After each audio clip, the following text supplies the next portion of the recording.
Hello guys, तो आज का जो हमारा क्वेश्चन है इसमें हमें दे रखा है for a plano convex lens of a material refractive index new the curved surface of radius of curvature R has been silvered has show, जो कि हमें दिखा दिया गया है।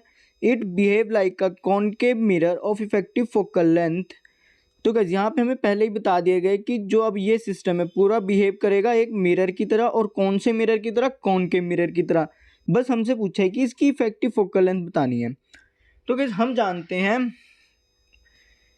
कि जो हमारी लाइट रे आएगी वो जब इस प्लेन वाले सरफेस पे टकराएगी तब एक बार अपना रिफ्रैक्शन शो करेगी, फिर जब ये अंदर जाएगी इस कर्व्ड सरफेस से टकराएगी तब ये अपना रिफ्लेक्शन शो करेगी, फिर जब ये वापस इस प्लेन सरफेस पे आएगी तब हमारा वापस होगा रिफ्रैक्शन। तो हम देख सकते हैं कि हमारा 2 बार तो रिफ्रैक्शन हुआ है और एक ही बार रिफ्लेक्शन हुआ है, ठीक है। और हम जानते हैं कि जो हमारा पूरा सिस्टम है वो किस तरह बिहेव कर रहा है, मिरर की तरह। तो हम अगर फोकल लेंथ निकालना चाहते हैं, इफेक्टिव फोकल लेंथ इस सिस्टम की, तो पहले हमें इफेक्टिव पावर देखनी पड़ेगी। तो इफेक्टिव पावर होगी P E is equal to 2 into P L plus P M. यहाँ पे जो पी एल है वो है पावर लेंस की, और पी एम है या पी एम है वो है हमारा पावर मिरर की। तो गाइस हम जानते हैं कि जो मिरर के केस में पावर होती है वो होती है -1 में एफ, जो कि मैंने यहाँ लिख दिया है। और जो formula of power in the case of lens वो होता है गाइस वो होता है P L is equal to 1 में एफ, जो कि यहाँ पे मैंने लिख दिया है। और हम जानते हैं कि हमारा जो पूरा सिस्टम है वो मिरर की तरह बिहेव कर रहा है, तो जो हमारा पी इफेक्टिव होगा वो होगा P effective is equal to -1 में एफ ई, ठीक है गाइस। अब हम इस वाले की जगह अपनी फोकल लेंथ रखेंगे, तो क्या हो जाएगा -1 में F E is equal two into 1 में एफ एल -1 में एफ एम, जो कि मैंने यार लिख दिया है।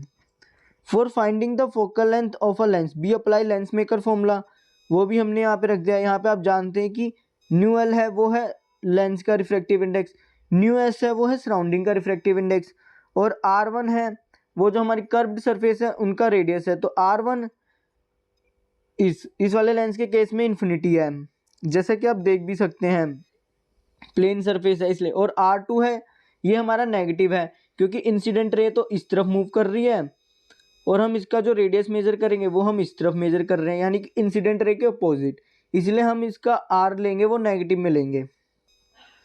तो मैंने यहाँ पे R2 ले लिया है -R। अब हम इन सब वैल्यूज़ को लेंस मेकर फॉर्मूले में रख देंगे, ठीक है, जो कि मैंने रख भी दिया है। अब हमें निकालना है मिरर की फोकल लेंथ। तो आप मिरर की फोकल लेंथ निकालने का फॉर्मूला जानते हैं, जो कि होता है R/2। लेकिन आप देख रहे हैं कि इस वाले केस में हम जब रेडियस निकालने जाएंगे मिरर का, तो वो भी हम इंसिडेंट रे के अपोजिट मेजर करेंगे, इसलिए हम इस केस में भी -R लेंगे, जो कि मैंने लिख दिया। तो फोकल लेंथ हमारी मिरर की क्या होगी, F M is equal to -R/2, जो कि मैंने लिख दिया। अब हमारी जो इफेक्टिव फोकल लेंथ है, ये अपनी ये फोकल लेंथ ऑफ मिरर और फोकल लेंथ ऑफ लेंस का हमने अपनी एफ एल और एफ एम में रख दिया है, जो कि ये वाला फॉर्मूला था, इसमें हमने अपनी वैल्यूज़ रख दी हैं, जो कि ये रही। अब इसको जब हम सॉल्व कर लेंगे पूरे को, आप देख सकते हैं मैंने सॉल्व कर दिया। तो जो हमारा एफ इफेक्टिव आ रहा है फोकल लेंथ वो आ रही है F E is equal to -R/2 new. लेकिन हमें क्वेश्चन में पहले ही बोल दिया था कि जो हमारा सिस्टम बिहेव कर रहा है लेकिन हमें क्वेश्चन में पहले ही बोल दिया था कि जो हमारा सिस्टम है बिहेव कर रहा है कॉनकेव मिरर की तरह। तो हमें पता था कि हमारी फोकल लेंथ आनी तो नेगेटिव ही है। तो हमें ऑप्शन में भी जो दे रखा है ना, वो दे रखा है R/2 न्यू, यही हमें ऑप्शन में भी दे रखा है। और गाइज अगर आपको कोई डाउट है तो कमेंट सेक्शन में पूछेगा। Thank you guys.